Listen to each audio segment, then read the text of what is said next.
Okay. Hi, everyone. So it's going to be Bronwyn, Sharman, and myself presenting this presentation about cat flu to you. We're both vets, and we've been vets for many years. I am a research and policy officer at the RSPCA at the moment, and Bron is the veterinary director at Animal Welfare League at the Ipswich Community Vet Clinic. And so we've both worked in these kinds of low resource environments, if you would like, for many years. And through those years, we've discovered all of the unique challenges and rewards that you can get working at these kind of places. So today we're going to talk about one of those challenges, and that's cat flu. And we're going to talk about it from two quite different perspectives. So mine is from a really broad epidemiological perspective. So, we've got lots of numbers and data and analysis, and how all of that helps us work out the impact that we can have, and our ability and our capacity to care for animals, and all of that, at a population level. And then we're going to get Bronwyn to talk to you about cat flu from the perspective of a vet on the ground. So what we see when a cat presents in front of us, and all of the choices and decisions that we have to make from that point of care angle. And look, ultimately, we're trying to do the same thing from our different perspectives. And that is to just make care accessible to all of these animals that come into the shelters. So cat flu, it is very endemic at our shelter at the RSPCA and many shelters worldwide.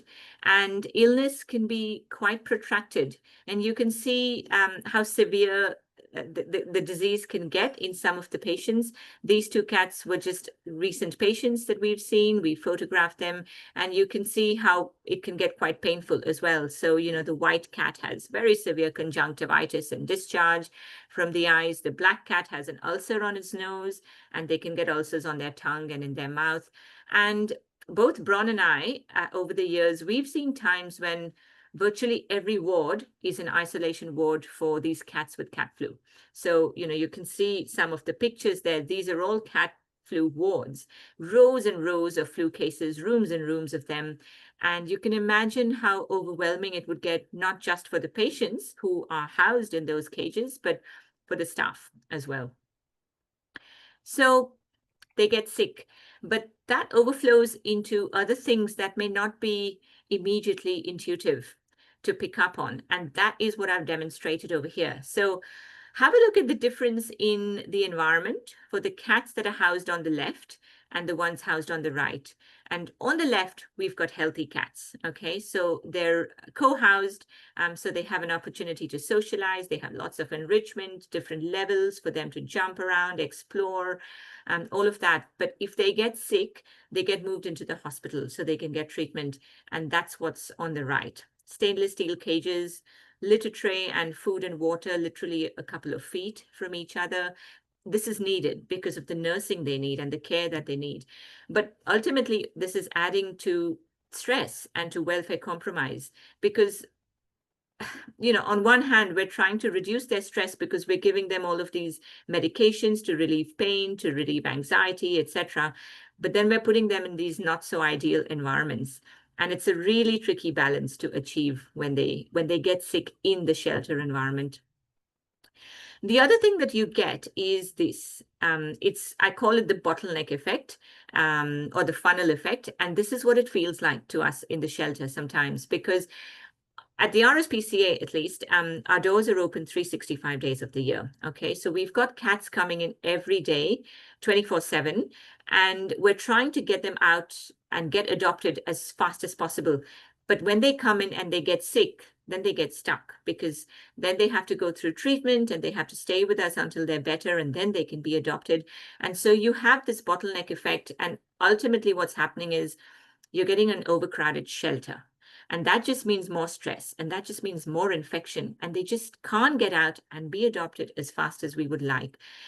And what does that mean for the cats that then need to come into our shelter say tomorrow or the day after, because there are cats out there in the community, your strays, you've got your cats that are flagged for cruelty or neglect, and the inspectorate may need to bring them in. You've got cats needing to be surrendered by owners who can't care for them. We are part of, crisis programs, so domestic violence cases where people may need to just bring their animals to us from those situations. So it's not only about the cats that are in our care today, but also our capacity to provide care for all of those cats needing to come into the shelter for whatever reason. And so I recently finished this PhD, which was specifically looking at cat flu at the RSPCA shelters. And I was essentially exploring the disease and all of the epidemiological factors that go along with it. So what I did was I looked through our records. I went back 8 years. So that's, tens of thousands of cats coming into the shelter over that period. And I found that nearly a quarter of the cats coming in were getting flu while they were in our care. That's almost 1 in 4. And I must say at times it feels like it's even higher, because it feels like every cat is getting flu. But look, this is still a really high number, and it's definitely something that we need to improve on at the shelter. So then I took a closer look at the impact that we might be having on these cats and their risk of getting flu, just through daily operations at the shelter without even knowing the impact that we're having and how much stress we may be causing. Now, this is not new to us, okay? We know that crowded shelters equals more disease, COVID principles.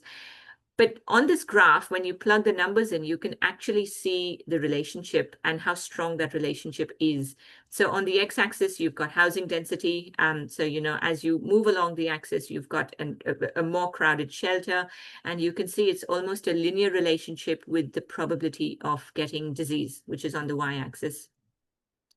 And very similarly, we know that moving cats around causes them stress, and that increases susceptibility to infection. But you can see it here on a graph. Again, a linear relationship between the number of times that a cat was moved around, that's on the x-axis, and its risk of getting flu on the y-axis. Now, at the RSPCA, we have a dedicated animal rehabilitation team. And they do exactly what that name suggests, okay? So they identify animals that are at that very upper threshold of stress. So we're talking about cats that you can't touch because they're biting or hissing or swiping. We're talking about cats that are on the other end of the spectrum. So really shut down, no interaction with the environment at all. And so we compared those very stressed animals with your kind of behaviorally normal animals.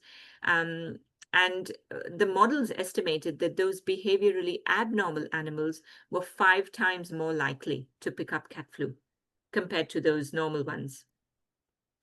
And finally, the relationship between sending animals out to foster and their chance of getting cat flu. And as expected, the cats that managed to get out into foster care were definitely less likely to get infected. Obviously, because not only are we alleviating their stress by, getting them out of the shelter and giving them a nice home environment and lots of love and care, but you're also reducing their exposure to the pathogens that we might be having in the shelter. So it's obvious, but this is a really tricky one because it depends so much on the availability of carers and how much they're able to even look after some of our higher needs patients. So it's not always easy to get these animals out into foster care as much as we would like to get every animal out. And so to sum it all up, when we look at the numbers, we're talking large numbers over many years, what is feeding into the risk of getting this disease, cat flu? Lots of things. You've got things you can't change. So you've got past experiences, trauma, etc. But then there are things that we absolutely can change. So controlling overcrowding, controlling indiscriminate movement between locations, rehabilitating stressed animals, etc. So lots of things that we can do at a population level and an individual level to improve the situation. But now we're going to actually start digging a little bit deeper, perhaps slow down a little bit and move to one patient, a patient who happens to be in front of us. And we're going to ask if we can use all of that information now that we have an actual cat to treat. And for that, I'm going to pass on to Bron to see if she can work some magic on a patient. Hi, yes, thanks. So this is Tofu, and Tofu is a 2-year-old neutered female domestic short hair. She presented to the vet team because she had an upper respiratory infection and she had anorexia that wasn't responding to treatment. So next slide, please, Uttara. Now, I think this is a fairly typical way to think about the problem. You've got your causal and contributing factors to begin with, and these lead to your clinical disease, and then your clinical disease will lead to your clinical signs, and then those clinical signs might lead to other signs, and so on and so forth. Next slide. The trouble is that thinking about Tofu's case in this fashion, it just wasn't getting us anywhere.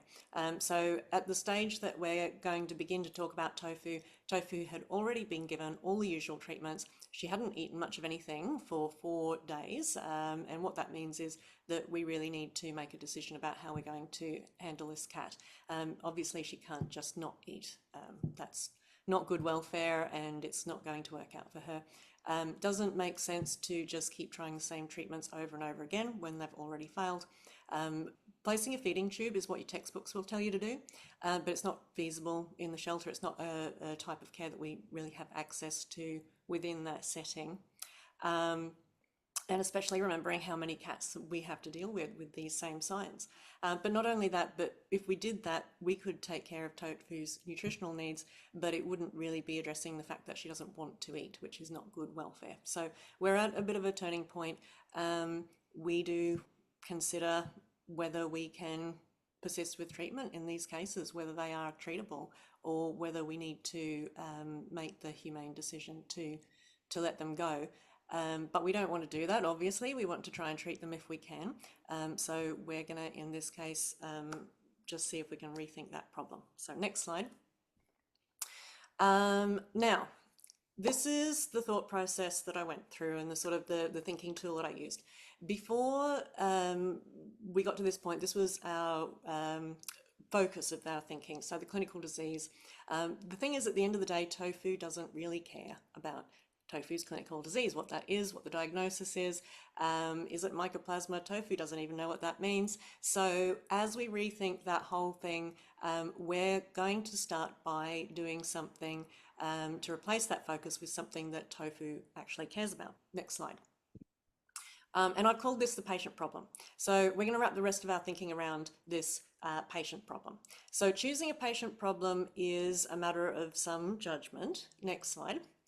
And I call it the 3 M's. So we want to choose something that's meaningful to the animal, so something that really impacts their experience or their welfare.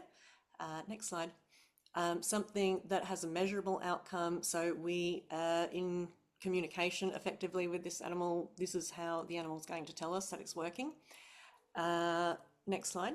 And the third M, it's really difficult to think of 3 words in a row that start with M, by the way, but immediate. And what that means is that we're going to give priority to anything that needs changing urgently.